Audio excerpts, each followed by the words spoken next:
अरे बबन्या, पाऊस आहे बघ. चल ये भिजायला.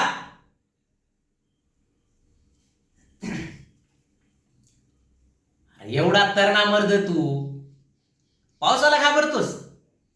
असा ये की उघड्यावर. अरे मर्दानगी दाखवायला पावसात कशाला भिजायला पाहिजे?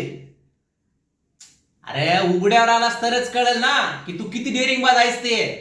तू डेअरिंग करून तुझं पीक ठेवलं होतं ना उघड्यावर, दिसली का त्यात डेअरिंग? ए बबन्या काय? अरे पवन, कधी कधी डेअरिंगची नाही तर हुशारीची गरज असते. जशी कधी कधी पिकाला ऊन पावसाची नाही तर आडोशाची गरज असते. बिना ऊन पावसाचं पीक कसं येईल?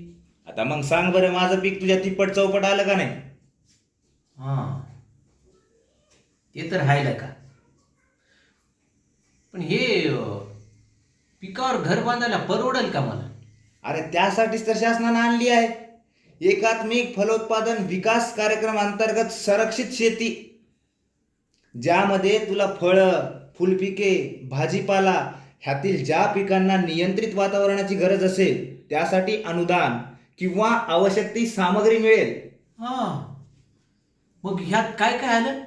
अरे फलोत्पादन पिकाच्या संरक्षणासाठी व नियंत्रित वातावरणात लागवड करण्यासाठी शेडनेट, हरितगृह उभारणी व प्लास्टिक मल्चिंगसाठी अनुदान मिळेल.